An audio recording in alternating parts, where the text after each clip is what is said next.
Thumbs up. Good morning, everybody. How are you guys enjoying excellent and optimized so far? Did you have a better circadian rhythm last week? Yeah? Little bit. My only circadian interruption are these delicious bubble water drinks that I can't stop at like 8 when you're supposed to. So if I have a date with a carbonated beverage at 10, I have a date with a bathroom run at like 3. So, yep. I think you're supposed to not have to do that no matter what if you're in good condition, but we're getting there. Okay, so excellent and optimized. Today's gonna be great. Do you see what I have? Yeah. I have a prop. Today is a kettlebell demonstration. Are you guys ready? 30 minutes. Okay. Kettlebells are one of the oldest, most effective ways to train your entire body. Okay, when I first met Dr. Ricky, my only form of training was bodybuilding training. And I am proof that you can look in shape and not be in shape. Because in 2006, when I stood on national stage, I had been in the hospital 3 days prior. Yep, 3 days prior. I considered keeping the band on my wrist as proof that I worked really hard to get there. However, I'm standing on stage at 2.9% body fat, shredded, and feeling pretty awful about myself. So it is very possible for you to train, eat, supplement, and still not feel optimized. You want to make sure that training's functional, all right? So kettlebells, I'm going to show you one thing, and then I'm going to need a participant. I'm going to show you how to do a kettlebell clean, okay? Okay, if anyone has some Lysol, totally kidding, that was an awful joke. Okay, I'm gonna show you from the side, okay? So you stand over the kettlebell, feet shoulder width apart, straight down, okay? What you'll do after that is you actually hop back, right? How many of you have ever spiked a football to a quarterback, right? So when this comes this way, your thumb's gonna go backwards, then you're gonna use your hips to drive it forwards. You never curl. Your hands are just hooks. This is a kettlebell swing. A kettlebell clean is when you allow the weight of that kettlebell to travel up to your shoulder. And I'm gonna go slow so you can see what happens. A lot of people catch it and let it go over the back of their wrist, and that hurts, okay? So it comes up and wraps around. This is called a front rack. Okay, your arm is resting against your rib cage, and you can hold this there all day. So a clean, from start to finish, is from here. 1, 2, right? 3. Would anyone like to try? No, I need somebody to try. Michael King would like to try. Michael, what I'm gonna need you to do, did you watch the full demonstration? Okay. Okay, full demonstration is this. Okay, when you start, the kettlebell's out in front of your feet, shoulder width apart, like you're spiking a football, and then all of the movement comes from a hip snap. Okay, shutting the car door with your butt, that's it. And then you allow the weight to come up like this. That's it. Now, here's what I need you to do. Walk in that room until I tell you to come out.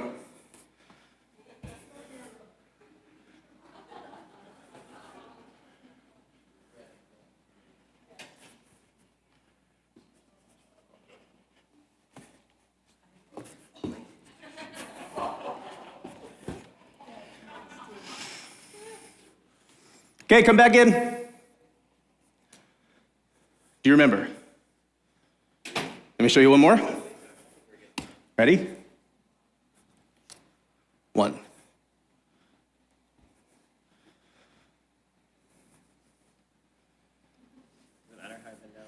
Yeah. Butt back. Straight down. Okay, don't do it anymore. You're gonna hurt yourself. Okay. It's a 70-pounder. I switched him out while you were gone. This is a 70-pound kettlebell, right? The one that I demonstrated with was this one. They look remarkably the same. One was 15 pounds, 170. Yeah, surprise, this isn't about kettlebells, this is about systems. And it's about removing micro-friction. So Michael, I fully believe you could have done that, but it would have been irresponsible of me to let you without warming up, okay? I did like 6 rounds of those this morning. But here's the deal. Your system can quickly and easily become your tyrant, okay? Your system can quickly and easily become your tyrant when your system is supposed to be your servant.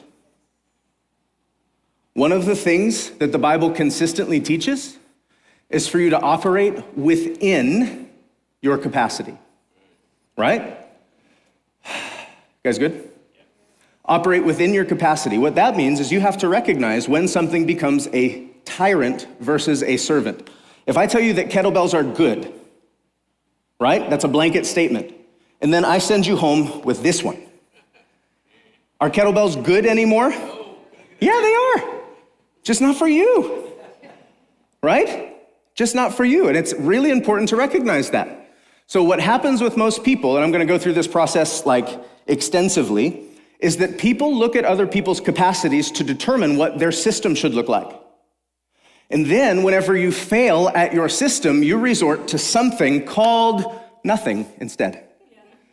Yep, right? So if I tell you kettlebells are fantastic, I left this 15-pounder at home, and I had all of you come try this kettlebell, and then what are you guys going to do when you leave here when it comes to implementation? Nothing, right? So how many of you know something is better than nothing? Yes. So recognizing when a system becomes your tyrant is really, really important. The way to increase in the kingdom is through faithfully submitting to systems that your capacity will allow you to follow. Faithfully submitting to systems. How many of you ever drank a Celsius energy drink? Okay, totally fine, totally fine. How many of you know how much a Celsius energy drink costs? Yeah, $3, right? When I was at my worst, I drank 2 a day, right? So there's $6 a day. So $60 every 10 days, $120 every 20 days, and $180 a month, right? That's a car payment. So if that bad boy's $180 a month, and you're like, I want to save $180 a month, so what do? You quit. And then 3 days later, what do? You buy them again, right? I was going to do math on here. So how about you do this instead? What if Monday through Saturday you do your normal 2 Celsius ritual, and then Sundays you only allow yourself 1? Right? If you try a system that is too difficult and you abandon it, you save $0. 0 equals nothing, right? However, if throughout the month on Sundays you're just like, you know what, I'll let 1 fuel my preaching, and then I'm done for the day. So that's $3 on a Sunday. $3 on 4 Sundays is $12. I don't know if you've done the math before, but $12 does not equal nothing, right? Positive momentum. You cannot actually feel positive emotion without forward momentum. It's impossible. So when we ascribe to or submit to systems that are tyrannical to us rather than systems that serve us, we will inevitably abandon them, and then we'll do nothing. Do you know how many people are laying immobilized in beds because they want to do something? But instead of doing something, they couldn't do everything, so they ended up doing nothing. Yep. You get it? Do you see how dangerous it is? Okay, this is the low capacity level. Maybe the survival level of this is if you're injured and sick and tired and you need to start experiencing positive forward momentum, what do? You go to the gym with a superior athlete and follow them around so you can give up. Or you get some Campbell's soup cans and start bringing it back, right? What happens when you master a system that's within your capacity? It's biblical. You increase capacity, right?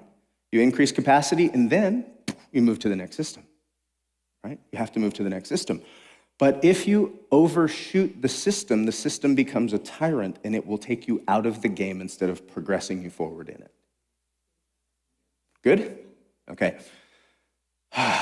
The real title, we're not doing a kettlebell demonstration, although it might be a cool way to spend a weekend.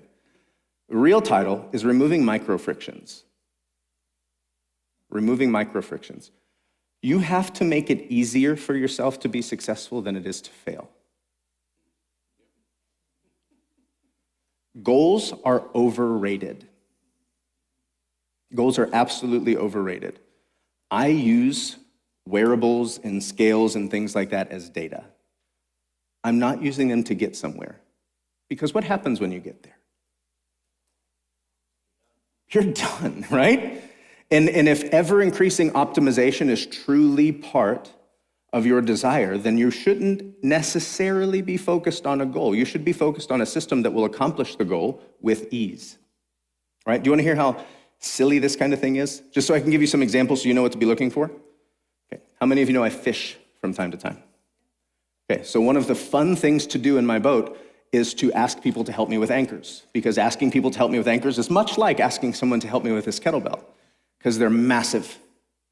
I have 100 foot of rope connected to 10 feet of 2-inch galvanized steel that has a 29-pound box anchor hanging on it, and I put one out the front and the back. They're heavy.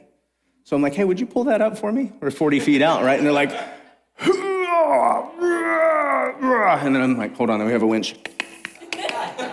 We really don't. I'm the winch. But here's what happened. I went fishing a lot, and I had both of those 100-foot ropes spiraled in a bucket with 2 anchors sitting on either side of the bucket. And every time I get to my fishing spot, I found myself like, oh my God, it's time. It's time to separate. 10 feet of chain, 29 pounds of anchor, and 100 feet of rope. So I'd have to put somebody at the helm to make sure the wind didn't blow us into the bank while I sat here and untied these knots. I did this, I don't know, probably 50 times. And then one day before a fishing trip, I'm walking through my garage and I spot a blue 5-gallon Lowe's bucket in my garage. I grab that Lowe's bucket, I put it in the front of my boat. So now I have a bucket in the back of my boat with 100 feet of rope in it, and a bucket at the front of my boat with 100 feet of rope in it. Guess what I don't have to do anymore? How stupid was it for me to not realize that it isn't massive catastrophe that causes your life to be difficult most of the time? It is unrecognized and unnamed friction that keeps you from being successful that you're not trained to spot. So if you begin looking for these things, you'll be able to implement systems that make it intensely more likely that you succeed than likely that you fail. I had the same thing happen with my vitamin box. This is going to be really stupid sounding to you, but I'm super faithful with my supplements until I wasn't. And I'll tell you why I wasn't, right? You have to be honest with yourself. I had a vitamin box that was like, yay big, Saturday through Sunday. And then what I hated doing was I always had my bottle of fish oils, which are cow pills, and then I had my vitamin box. I'm like, I want to combine these things. But in order for me to combine them, I had to buy a vitamin box that was like a tackle box, right? So I bought 4 of them on Temu for like 90 cents a piece, like you do, And they show up, and no exaggeration, they are 14 by 4. And they're no longer nice enough to leave sitting on my bookshelf. So these ugly things have to go in my supplement closet. So previously in the morning, I would wake up, walk in my office, and guess what's sitting there on my bookshelf within reach? Poof, my supplements, so easy to take. Now I walk in my office, I sit down, and they're over there. Yeah, it's 6 feet, but it's 6 feet. So I didn't take supplements for like 2 months, right? I have a full supplement box, 2 months. So you have to ask yourself the question, do you want to take 6 supplements every day or 15 never? Right? You have to recognize these things about yourself. Some of you would be totally fine with pit stopping at my closet first before you sit at my desk, but I'm not. And for whatever reason, I can't bring myself to do it. So what did I do? I threw away some tackle box size 90-cent vitamin boxes, and I purchased on Amazon like $17 little tiny ones. I don't know why it works out like that, but it does. So now I've simplified my supplement regimen so that I will take 6 of all of them instead of 0 of 15 of them. Does it make sense? Identifying microfriction is the key to optimization. There are things that are in your environment that are keeping you from being successful. There are things that are in your schedule that are keeping you from being successful, right? There are things that are in your habits and subconscious that are keeping you from being successful. Your job is not to set bigger goals. Set bigger goals, sometimes, listen to this is great, become the thing that judges you rather than sets you free. Right? So there's this line, and I wish I had a good way to demonstrate it. Maybe I do. Where'd my little kettlebell go? Okay. So here's my little kettlebell. This feels great, right? I'm gonna do 5 kettlebell cleans, and this serves me.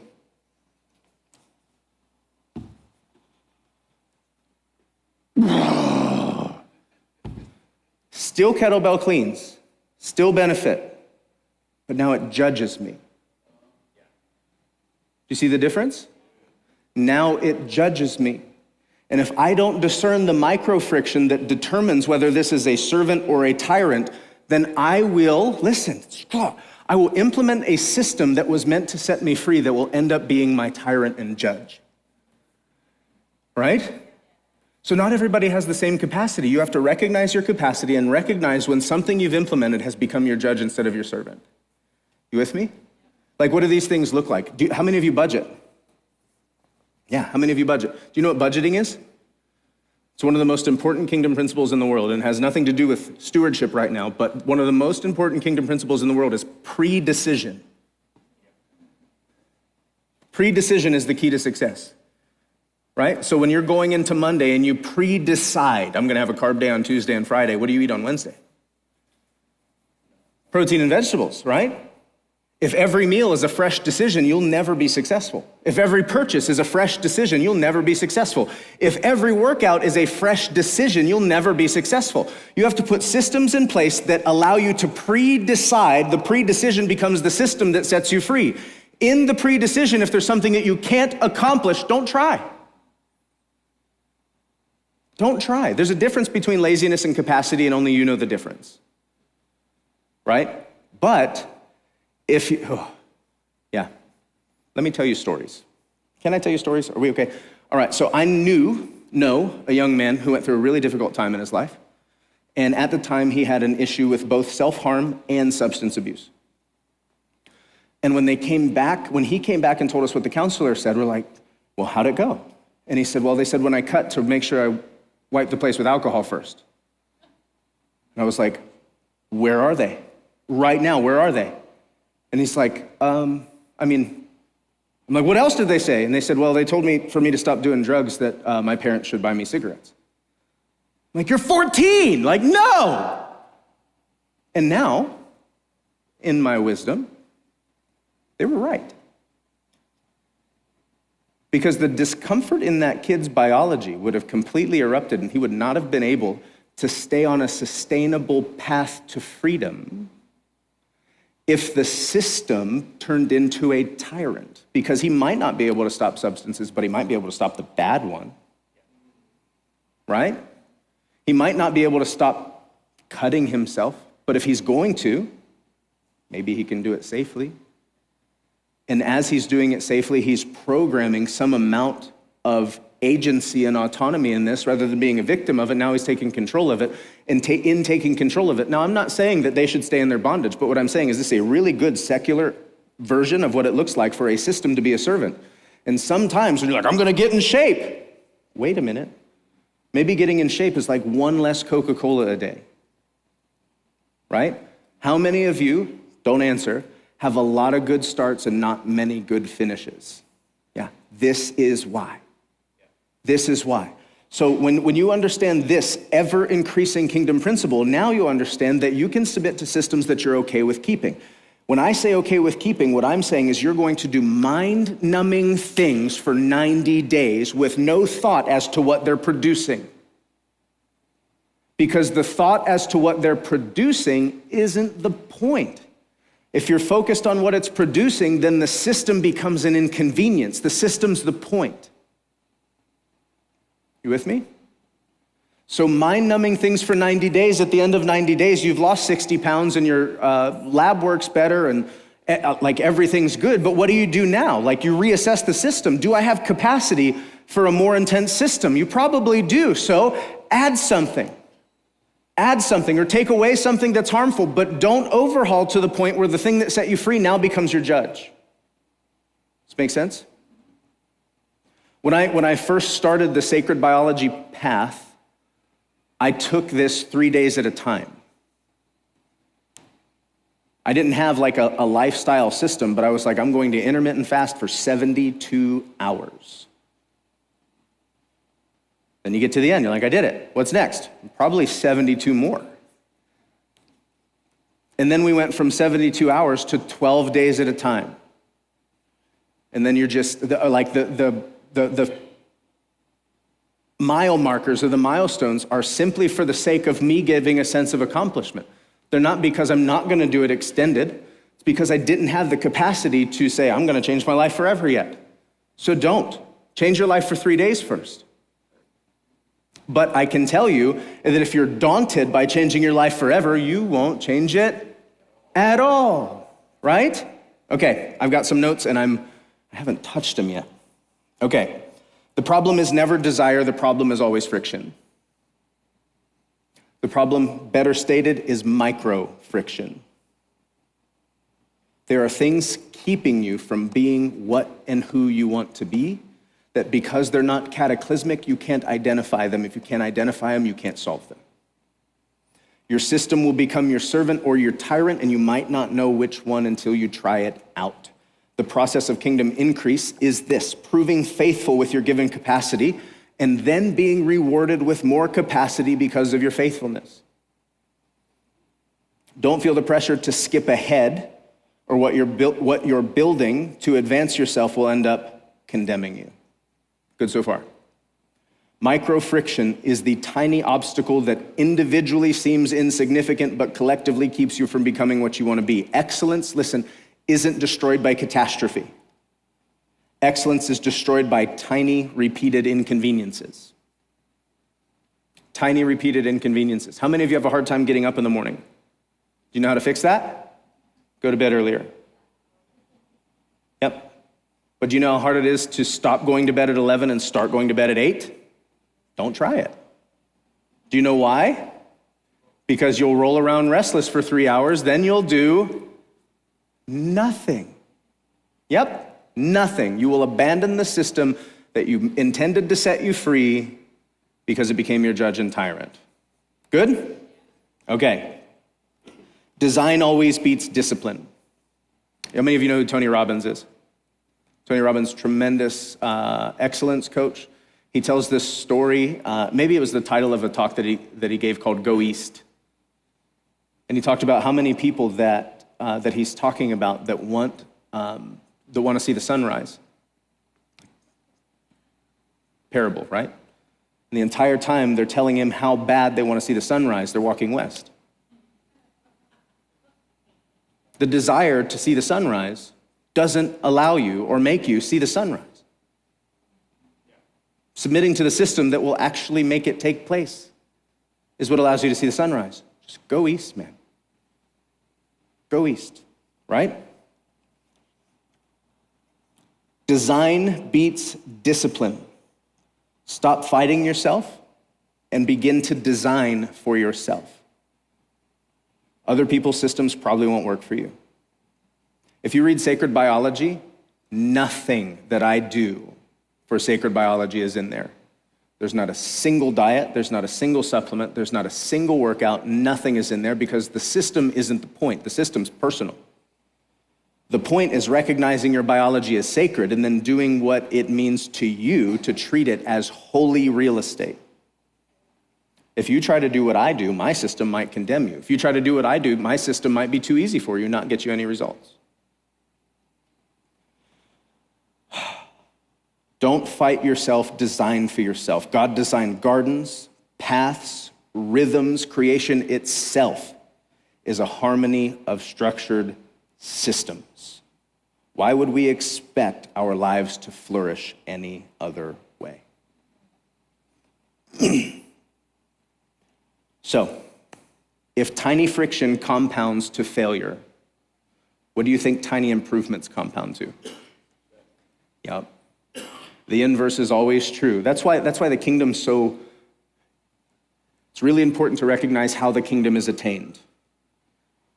It's even more important to recognize how the kingdom was lost. The kingdom was lost through a thought. So how do you get the kingdom back? Repentance, metanoia, right? So if you think yourself out, you can think yourself in, right? If you can fail yourself out through tiny inconveniences, you can succeed in through tiny improvements. Good? All right, so a few illustrations that help with predecision. Can I tell you a quick story about predecision? I was at the gym. I had a cardiac episode with my wife. She saw me go down. She saw me go out. She saw me turn ghost white. She saw me create a pool of my own sweat. And when that happened, I was speaking in tongues, like audibly, but unconsciously. But what I remember was my spirit telling my soul to stay. And it was one of the wildest encounters I've ever had, but I called Chris Blackaby right afterwards. He said, "What happened?" He said, "You pre-chose, your soul already knew what to do." Right? So the moment that you have the option to check out, you don't have to make the decision then, right? The most successful people in the world wear the same thing every day. Do you know why? Predecision, right? One less faculty that you're wasting on something meaningless so you can spend that energy of decision somewhere else. So when it comes to working out, like you shouldn't wake up in the morning and decide if or if not you're going to work out. You've lost already. You've lost already. The next day you should know what you're training, when you're training it, how you're going to train it, and what's going to happen. You pre-choose that, and then that system governs you, and as long as the system isn't a tyrant, that thing will save your life. So you can't decide like, oh, what am I gonna get from the restaurant? Like, check this out. When we DoorDash, Shanda, what do I say? Meat and vegetables. She's like, where do you want it from? I'm like, I don't care. I don't care what it tastes like. It's function, right? Find me somewhere with meat and vegetables. I'm good. So I've pre-decided what's gonna go into my body. I've pre-decided how many days a week I'm gonna train. This morning, I did 5 rounds of double kettlebell swings, double kettlebell cleans, double kettlebell presses, heavy kettlebell swings, Turkish get-ups, ab roll-outs, 5 rounds, 4 minutes in the cold plunge, right? Guess why? It's got a piece of paper that tells me I'm going to. Like, not because I'm inspired, not because it's fun, because a piece of paper told me that I'm going to. So I get up and I go downstairs and all the aches and pains and lack of motivation are there and I'm still like, there it is, right? So my body experiences the benefit of the output of predecision. Good? Remove tomorrow's decisions. Decision fatigue is a real thing. God rested. Jesus withdrew. Your brain has limits. Save decisions for what matters. People don't undertrain because they hate working out. They undertrain because training is always a fresh decision. Should I today? Should I not? That decision needs to go away or you'll lose. Right? People don't hate retirement. People don't hate wealth. People hate budgeting. The reason they hate budgeting is because budgeting is a pre-decision of your yeses and nos when it comes to impulse buys. You can tell yourself no on the 1st, and when that thing flashes across your Facebook ad on the 14th, you already had the answer. Don't ask yourself every afternoon, what should we eat tonight? If you do that, you already lost. Decide Sunday. If you decide Sunday, you win on Wednesday. Good? Okay, this isn't just practical, this is fully biblical. Do you ever consider God says ponder the path of your feet? He never says ponder your steps. Right? Yeah, you shouldn't be, should I stay? Right, left, right. You should not be doing that, right? You should know that I'm going there. This is how I'm going to get there.